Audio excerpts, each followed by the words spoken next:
The Tuesday Night Club by Agatha Christie, Unsolved Mysteries. Raymond West blew out a cloud of smoke and repeated the words with a kind of deliberate, self-conscious pleasure. Unsolved Mysteries. He looked round him with satisfaction. The room was an old one with broad black beams across the ceiling, and it was furnished with good old furniture that belonged to it.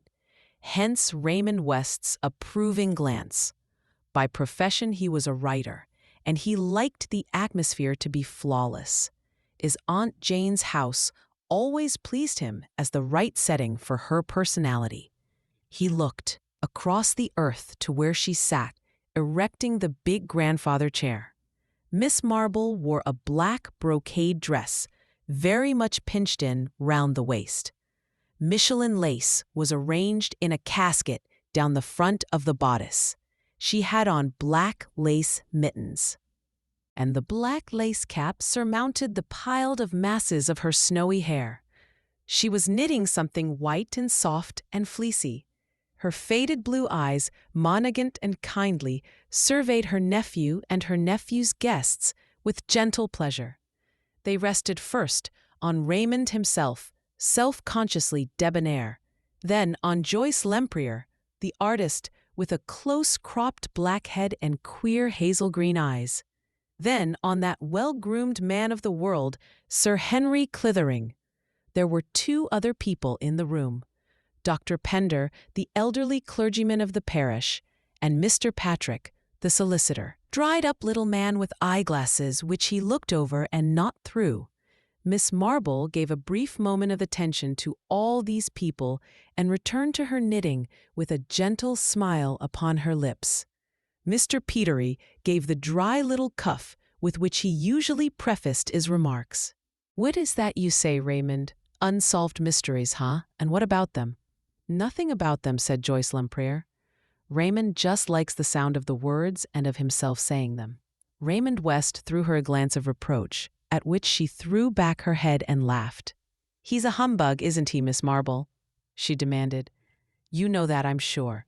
Miss Marple smiled gently at her, but made no reply. "Life itself is an unsolved mystery," said the clergyman, gravely. Raymond sat up in her chair and flung away his cigarette with an impulsive gesture. "That's not what I mean. I was not talking philosophy," he said. "I was thinking of actual, bare, prosaic facts, things that have happened and that no one has ever explained." "I know just the sort of thing you mean, dear," said Miss Marple. "For instance, Mrs. Carruthers had a very strange experience. Yesterday morning, she bought 2 gills of pig shrimps and Elliott's. She called at 2 other shops, and when she got home, she found she had not got the shrimps with her. She went back to the 2 shops she had visited, but these shrimps had completely disappeared. Now that seems to me very remarkable." "A very fishy story," said Henry Clithering gravely. "There are, of course, all kinds of possible explanations," said Miss Marple, her cheeks growing slightly pinker with excitement. "For instance, somebody else, my dear aunt," said Raymond West with some amusement. "I didn't mean that. Sort of village incident. I was thinking of murders and disappearances, the kind of thing that Sir Henry could tell us about by the hour if he liked." "But I never talk shop," said Sir Henry modestly. "No, I never talk shop, Sir Henrik." Clithering had been until lately Commissioner of Scotland Yard. "I suppose there are a lot of murders and things that never are solved by the police," said Joyce. "Lamprey is an admitted fact, I believe," said Mr. Patrick. "I wonder," said Raymond West, "what class of brain really succeeds best in unraveling a mystery. One always feels that the average police detective must be hampered by lack of imagination." "That is the layman's point of view," said Sir Henry Triley. "You really want a committee," said Joyce, smiling. "For psychology and imagination go to the writer." She made an ironical bow to Raymond, but he remained serious. "The art of writing gives one an insight into human nature," he said gravely. one sees perhaps motives that the ordinary person would pass by.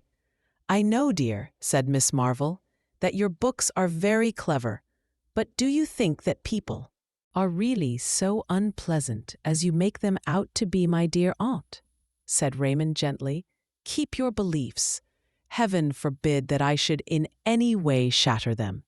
I mean, said Miss Marple, puckering her brow a little as she counted the stitches in her knitting, that so many people seem to me not to be either good or bad, but simply, you know, very silly. Mr. Pethery gave his dry little cough again. Playing music. Don't you think, Raymond, he said, that you attach too much weight to imagination? Imagination is a very dangerous thing, as we lawyers know only too well. To be able to sift evidence impartially, to take the facts and look at them as facts, that seems to me the only logical method of arriving at the truth. I may add that in my experience it is the only one that succeeds. Cried Joyce, flinging back her head indignantly. I bet I could beat you all at this game. I'm not only a woman, and say what you like, women have an intuition that is denied to men. I'm an artist as well. I see things that you don't. And then, too, as an artist, I have knocked about among all sorts and conditions of people. I know life, as darling Miss Marple here cannot possibly know it. I don't know about that, dear, said Miss Marple. Very painful and distressing things happen in villages sometimes. May I speak? Said Dr. Pender, smiling. It is the fashion nowadays to decorate the clergy. I know, but we hear things, we know a side of human character which is a sealed book to the outside world. Well said, Joyce. It seems to me we are a pretty representative gathering. How would it be if we formed a club? What is today? Tuesday? We will call it the Tuesday Night Club. It is to meet every week, and each member in turn has to propound a problem, some mystery of which they have personal knowledge and to which, of course, they know the answer. Let me see, how many are we? 1, 2, 3, 4, 5. We ought really to be 6. You have forgotten me, dear, said Miss Marple, smiling brightly. Joyce was slightly taken aback, but she concealed the fact quickly. That would be lovely, Miss Marple, she said. I didn't think you would care to play. I think it would be very interesting, said Miss Marple, especially with so many clever gentlemen present. I'm afraid I'm not clever myself, but living all these years in St. Mary Mean does give one an insight into human nature. I'm sure your cooperation will be very valuable, said Sir Henry, courteously. Who was going to start? Said Joyce. I think there is no doubt as to that, said Dr. Pender. When we have the great good fortune to have such a distinguished man as Sir Henry staying with us, he left his sentence unfinished, making a curly bow in the direction of Sir Henry. The latter was silent for a minute or two. At last he sighed and recrossed his legs, and began. It's a little difficult for me to select just the kind of thing you want, but I think, as it happens, I know of an instance which fits these conditions very aptly. You may have seen some mention of the case in the paper of a year ago. It was laid aside at the time as an unsolved mystery, but as it happens, the solution came into my hands not very many days ago. The facts are very simple. 3 people sat down to a supper consisting, among other things, of tin lobster. Later in the night, all 3 were taken ill, and the doctor was hastily summoned. 2 of the people recovered, the third. One died, huh? Said Raymond, approvingly. As I say, the facts as such were very simple. Death was considered to be due to domain poisoning. A certificate was given to that effect, and the victim was duly buried. But things did not rested, that Miss Marple nodded her head. There was talk, I suppose, she said. There usually is, and now I must describe the actors in this little drama. I will call the husband and wife Mr. and Mrs. Jones, and the wife's companion Miss Clark. Mr. Jones was a traveler for a firm of manufacturing chemists. He was a good-looking man in a kind of coarse, florid way, aged about 50. His wife was a rather commonplace woman of about 45. The companion, Miss Clark, was a woman of 60, a stout, cheery woman with a beaming Rubicon face. None of them, you might say, very interesting. Now, the beginning of the troubles arose in a very curious way. Mr. Jones had been staying the previous night at a small commercial hotel in Birmingham. It happened that the plotting paper in the blotting book had been put in fresh that day, and the chambermaid, having apparently nothing better to do, amused herself by studying the blotter in the mirror just after Mr. Jones had been writing a letter there. A few days later, there was a report in the papers of the death of Mr. Jones as the result of eating tinned lobster, and the chambermaid then imparted to her fellow servants the words that she had deciphered on the blotting pad. They were as follows: entirely dependent on my wife when she is dead, I will hundreds and thousands. You may remember that there had recently been a case of a wife being poisoned by her husband. It needed very little to fire the imagination of these maids.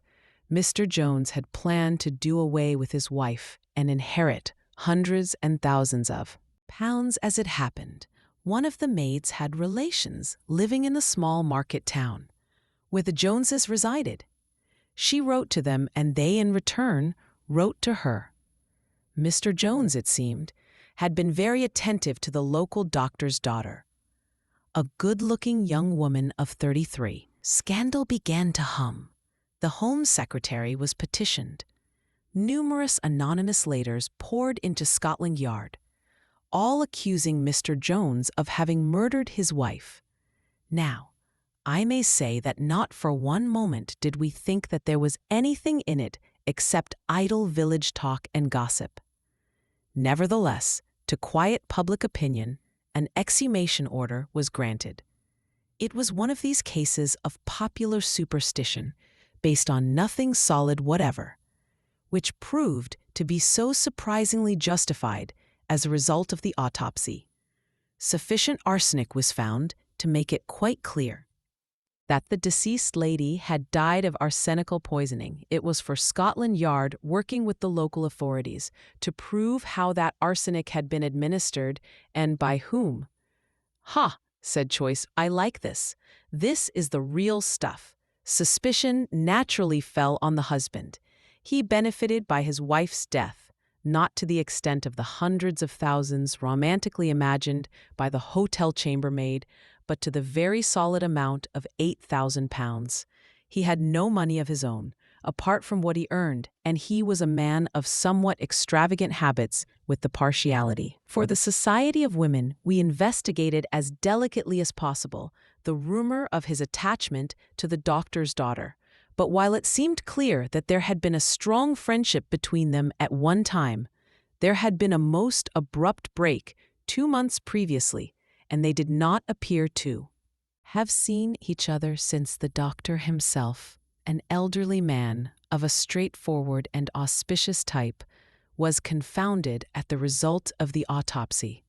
He had been called in about midnight to find all 3 people suffering. He had realized immediately the serious condition of Mrs. Jones, and had sent back to his dispensary for some opium pills to allay the pain. In spite of all his efforts, however, she succumbed. But not for a moment did he suspect that anything was amiss. He was convinced that her death was due to a form of botulism. Supper that night had consisted of tinned lobster and salad, trifle and bread and cheese. Unfortunately, none of the lobster remained. It had all been eaten and the tin thrown away. He had interrogated the young maid, Gladys Lynch. She was terribly upset, very tearful and agitated, and he found it hard to get her to keep to the point, but she declared again and again that the tin had not been distended in any way, and that the lobster had appeared to her in a perfectly good condition. Such were the facts we had to go upon. If Jones had feloniously administered arsenic to his wife, it seemed clear that it could not have been done in any of the things eaten at supper, as all three persons had partaken of the meal. Also, another point, Jones himself had returned from Birmingham just as supper was being brought into table, so that he would have had no opportunity of doctoring any of the food beforehand. What about the companion? Asked Joyce, the stout woman with the good-humored face. Sir Henry noted, "We did not neglect Miss Clark, I can assure you, but it seemed doubtful what motive she could have had for the crying Mrs. Jones left to no legacy of any kind, and the net result of her employer's death was that she had to seek for another situation that seems to leave her out of it," said Joyce thoughtfully. "Now, one of my inspectors soon discovered a significant fact," went on Sir Henry. "After supper on that evening, Mr. Jones had gone down to the kitchen and had demanded a bowl of cornflour for his wife, who had complained of not feeling well. He had waited in the kitchen until Gladys Lynch prepared it, and then carried it up to his wife's room himself. That, I admit, seemed to clinch the case. The lawyer noted motive," he said, taking the points off on his fingers. "Opportunity, as a traveler, for a firm of druggists, easy access to the poison, and a man of weak mortal fiber," said the clergyman. Raymond West was staring at Sir Henry. "There is a catch in this somewhere," he said. "Why did you not arrest him, Sir Henry?" Smiled rather wryly. "That is the unfortunate part of the case. So far, all had gone swimmingly, but now we come to the snags.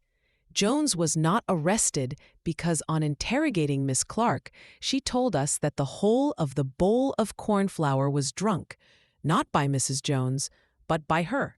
Yes, it seems that she went to Mrs. Jones's room as was accustomed. Mrs. Jones was sitting up in bed, and the bowl of cornflour was beside her. 'I'm not feeling a bit well, Millie,' she said. 'Serves me right, I suppose, for torching lobster at night. I asked Albert to get me a bowl of cornflour, but now that I have got it, I don't seem to fancy it. A pity,' commented Miss Clark. 'It is nicely made, too. No lumps. Gladys is really quite a nice cook. Very few girls nowadays seem to be able to make a ball of cornflour nicely. I declare, I quite fancy it myself. I am that hungry I should think you were with your foolish ways,' said Mrs. Jones. "I must explain," broke up Sir Henry, "that Miss Clark, alarmed at her increasing stoutness, was doing a course of what is popularly known as banting. It is not good for you, Miley. It really isn't," urged Mrs. Jones. "If the Lord made you stout, he meant you to be stout. You drink up that bowl of cornflour. It'll do you all the good in the world." And straightway, Miss Clark said to, and did an actual fight to finish the bow. "So you see that knocked our case against the husband to pieces," asked for an explanation of. Words on the plotting book Jones gave one readily enough. The letter, he explained, was an answer to one written from his brother in Australia, who had applied to him for money. He had written, pointing out that he was entirely dependent on his wife. When his wife was dead, he would have control of money and would assist his brother if possible. He regretted his inability to help, but pointed out that there were hundreds and thousands of people in the world in the same unfortunate plight. "And so the case fell to pieces," said Dr. Pender. "And so the case fell to pieces," said Sir Henry gravely. "We could not take the risk of arresting Jones with nothing to go upon." There was a silence, and then Joyce said, "And that is all, is it?" "That is the case as it had stood for the moment. Last year, the true solution is now in the hands of Scotland Yard, and in 2 or 3 days' time you will probably read of it in the newspapers." "The true solution?" said Joyce thoughtfully. "I wonder. Let's all think for 5 minutes, and then speak." Raymond West nodded, and noted the time on his watch. When the 5 minutes were up, he looked over at Dr. Pender. "Will you speak first?" he said. The old man shook his head. "I confess," he said, "that I am utterly baffled. I can but think that the husband in some way must be the guilty party. But how he did it, I cannot imagine. I can only suggest that he must have given her the poison in some way that has not yet been discovered.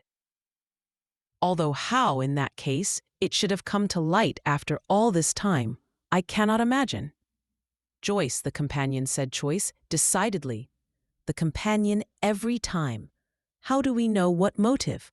She may have had just because she was old and stout and ugly. It doesn't follow that she wasn't in love with Jones herself.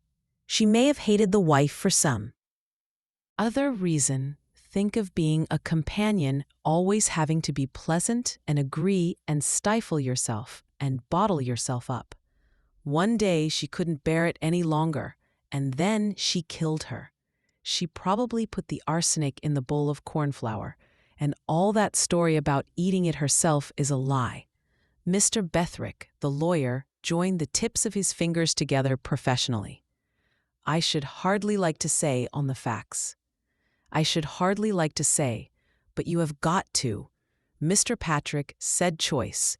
You can't reserve judgment and say without prejudice and be legal. You have got to play the game." "Game on the facts," said Mr. Bethrick. "There seems nothing to be said. It is my private opinion, having seen Alice too many cases of this kind, that the husband was guilty. The only explanation that will cover the facts seems to be that Miss Clark, for some reason or other, deliberately sheltered him. There may have been some financial arrangement made between them. He might realize that he would be suspected, and she, seeing only a future of poverty before her, may have agreed to tell the story of drinking the cornflour in return for a substantial sum to be paid to her privately. If that was the case, it was, of course, most irregular. Most irregular indeed." "I disagree with you all," said Raymond. "You have forgotten the one important factor in the case, the doctor's daughter. I will give you my reading of the case. The tin lobster was bad. It accounted for the poisoning symptoms. The doctor was sent for. He finds Mrs. Jones, who has eaten more lobster than the others, in great pain, and he sends, as you told us, for some opium pills. He does not go himself. He sends who will give the messenger the opium pills. Clearly, his daughter, very likely she dispenses his medicines for him. She is in love with Jones, and at this moment, all the worst instincts in her nature rise, and she realizes that the means to procure his freedom are in her hands. The pills she sends contain pure white arsenic. That is my solution." "And now, Sir Henry, tell us," said Joyce eagerly. "One moment," said Sir Henry. "Miss Marple has not yet spoken." Miss Marple was shaking her head sadly. "Dear, dear," she said, "I have dropped another stitch. I have been so interested in the story. A sad case, a very sad case. It reminds me of old Mr. Hargraves, who lived up at the Mount. His wife never had the least suspicion until he died, leaving all his money to a woman he had been living with, and by whom he had 5 children. She had at one time been their housemate. Such a nice girl, Mrs. Hargraves always said, thoroughly to be relied upon to turn the mattresses every day. Except Fridays, of course, and there was old Hargraves, keeping this woman in a house in the neighboring town, and continuing to be the church warden, and to hand round the plate every Sunday. "My dear Aunt Jane," said Raymond with some impatience, "what has dead and gone Hargraves got to do with the case?" "This story made me think of him at once," said Miss Marple. "The flags are so very alike, aren't they? I suppose the poor girl has confessed now, and that is how you know." "Sir Henry, this story made me think of him at once," said Miss Marple. "The facts are so very alike, aren't they? I suppose the poor girl has confessed now. And that is how you know, Sir Henry. What girl? Said Raymond.